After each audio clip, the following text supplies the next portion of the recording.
and welcome to today's video. Thank you so much for coming and sharing some time with me. I love and appreciate you all.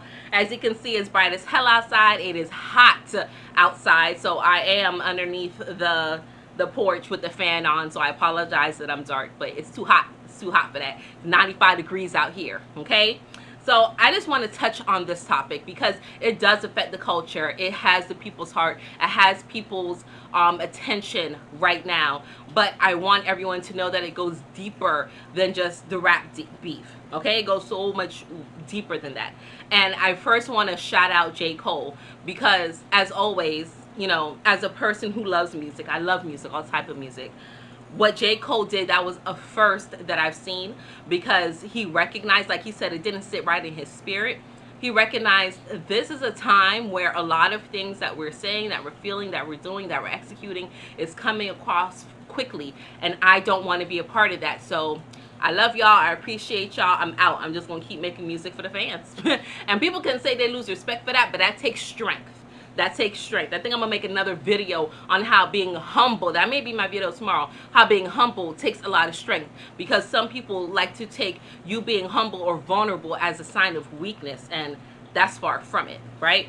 But Drake, I was a fan in the beginning, right? I never watched Degrassi.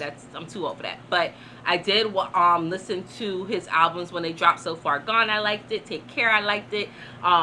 You know, Nothing Was the Same. That was the last studio album really that I listened from him, that I was like, okay, this is rocking. Like everything else that he did, all those collab stuff, and I was like, Certified Lover Boy, never listened to it. Like, even though that cover art for Certified Lover Boy brought back up an old thought process for me, because I used to always think, how is it that Drake, you know, he's not ugly, you know, he looked like a regular degular guy when he first came out, right? I was like, you know, you have all these movies and you're just, you know, you are a person that makes music for the ladies and you're professing your love for all these people, but you don't have a stable relationship, you don't have no children. Like, what is up with that?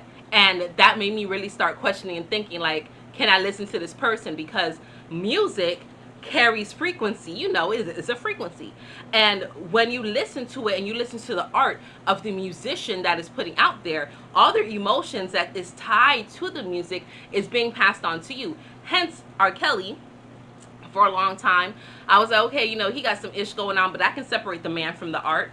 But then as I started listening to the lyrics and the art, and I was started picking up on the energy that I was feeling out the music, I had to stop. I was like, yeah, I can't. And I got 2 babies from R. Kelly music, okay? My 2, okay? I've made some babies to him, but I was like, I can't. So anyway, so with Drake, listening to this feud with him, because the feud with him and Pusha T, that issue was crazy. Pusha T exposed him. He got mad. He want to hire some people to do some crazy ish. But that was the first lie exposed when someone said, let me really tell y'all about what this man got going on. Oh, you think he's such a playboy? Nah, he has a kid that he's hiding, and he's not telling nobody about the kid. It's different if you're like, I have a child, I don't want nobody to know, you know, his name or his face for privacy reasons. That's fine. I hid my whole well, didn't hide, but yeah, I hid my whole pregnancy from my family about a month before I told y'all. Okay, so nobody really in my mama didn't know I was pregnant until November, and I was due in March. All right, so anyway, I understand wanting to be private about your stuff. I get it, but there was just there's certain things about being private and then being sneaky about lying. So when Kendrick teamed up with Future and Boomin and put out that diss record against Cole and Drake decided to pick it up and run with it, it was like, okay, all right, you want to put it out, you want to do 2 different songs on the same day, right? He loves to do that, try to be like, gut punch. But see, Drake is used to dealing with people that are kind of, you know, they have layers, but they're kind of surface level, right? They can maybe go 1 or 2 layers deep, but that's about it. Kendrick was like, oh, I got something for you, right? You think being smart, you think because I live a boring life that I ain't really about that life? No, let me remind you. And that's why I loved it, because Kendrick came back, you know, it took him a week, but for a reason, because even when he did drop it astrologically, there were timings behind that. Even the time that he posted it, right, was all about, hey, I'm on a deeper level, y'all. Even the cover art for everything, deeper level, right? Even his rhyming, right? Even like they said, double, triple entendres. You got to pull out the dictionary, pull up your Google. What is this nigga talking about, right? Kendrick make you think. So Drake now, because he's surface level, right? He doesn't really enjoy that deep thinking information. Now, what he likes to do and how he has been victorious in the past is by just taking the other person's energy and kind of reflecting it back on them.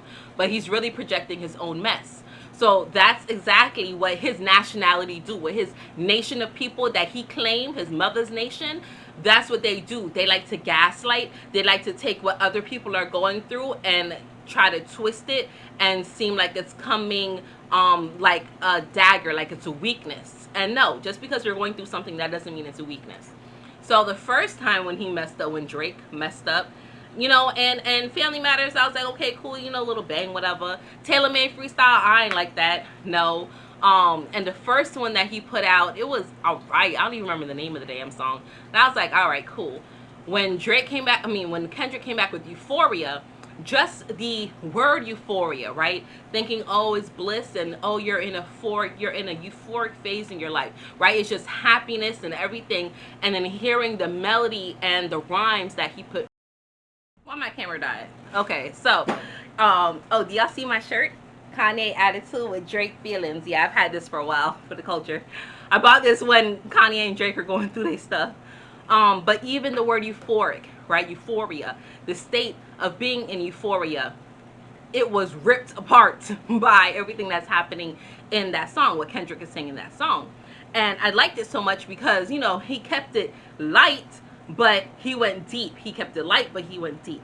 But when Drake wanted to come and get personal, and now seems like he wants to try to tear Kendrick down and, you know, berating his followers, his listeners, his fans by saying every time you rapping like you're trying to free the slaves, that wasn't a good line within itself, right? Even when he came back on The Heart Part 6 and was trying to use the fact that Kendrick Lamar experienced the SA, right, the molestation in his life and watching his mom go through trials and tribulations, and then again using that to try to exploit him to say, oh, you weak because of that, so I understand why you're trying to project. No.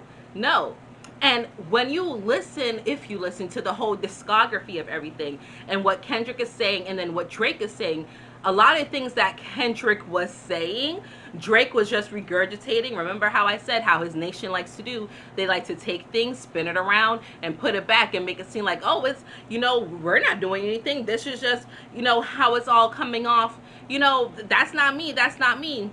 No, right? The whole Drake saying that he fed him information. No, that's what Kendrick actually said that to Drake before. He said that to him, I think, in the 616 song.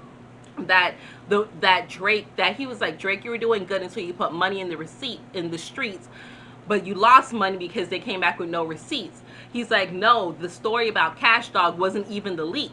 So he's like, no, you're Drake, who has a habit of trying to dig up dirt, right, on some whole shit, trying to dig up dirt on people so he can again twist it around and make it seem like it's a weakness. Oh, here's your vulnerability. No. And you can't try to use the molestation because Kendrick already put it out there. He made a whole song about it. Y'all niggas wouldn't know if he didn't say anything, right?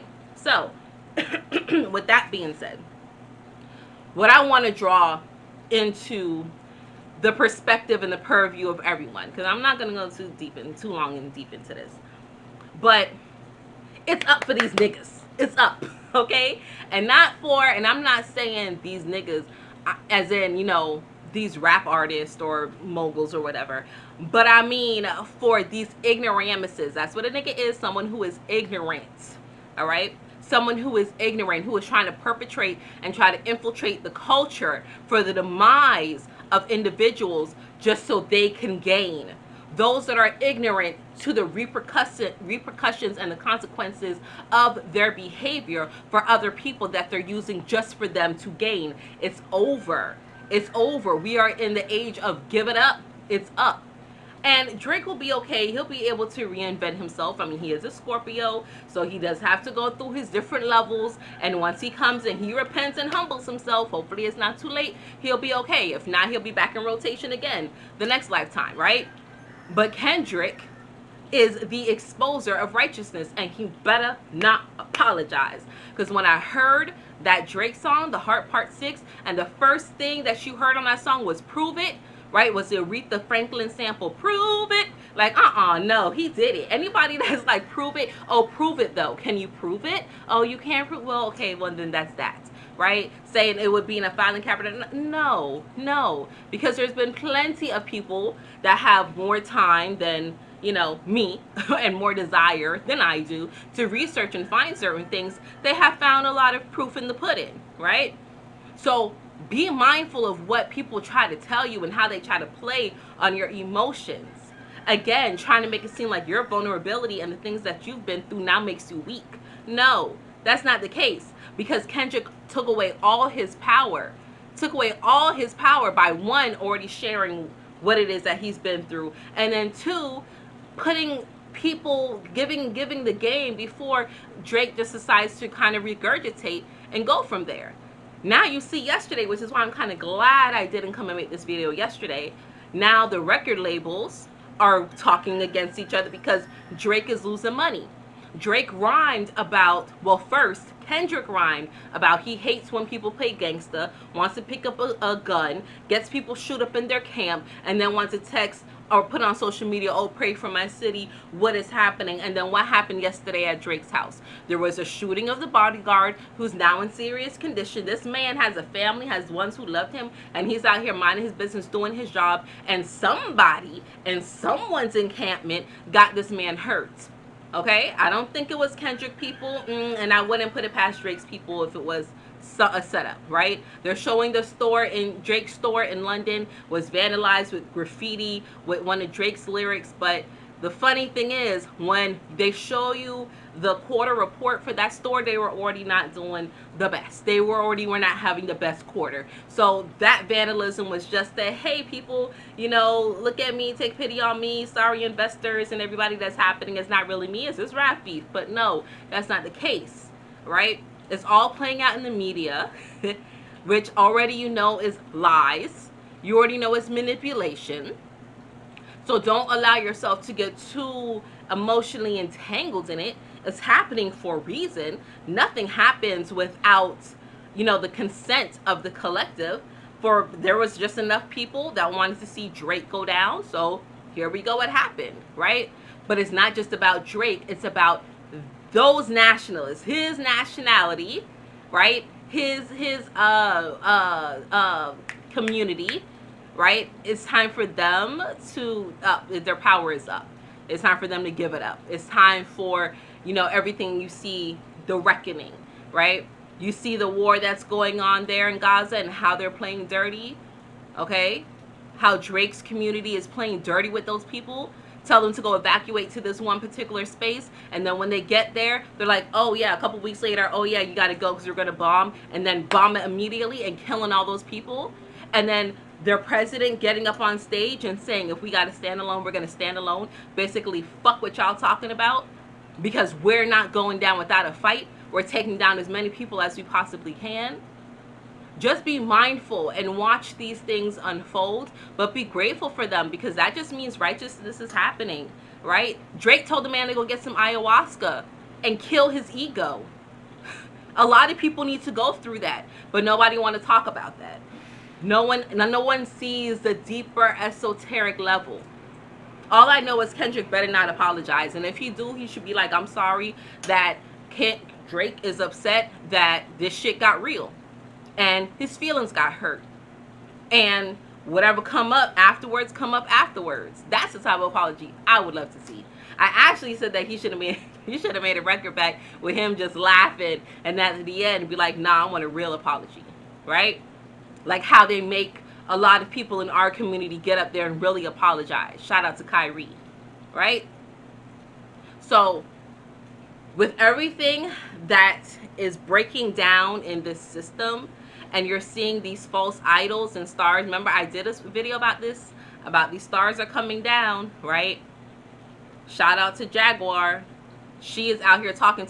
She got to get her message out very quickly, because I feel on the horizon something's happening to her too. But this truth is being exposed so that we can know it's no longer available or reasonable for you to be fake. It's time for you to be on the up and up, be righteous, stand for what it is that you believe in without any consequence of anyone else.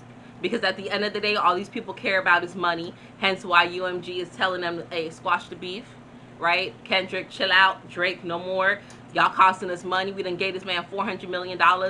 Drake, you can't be taking the L out here. You losing, my guy, right? It's all about the money for them. But in this new paradigm,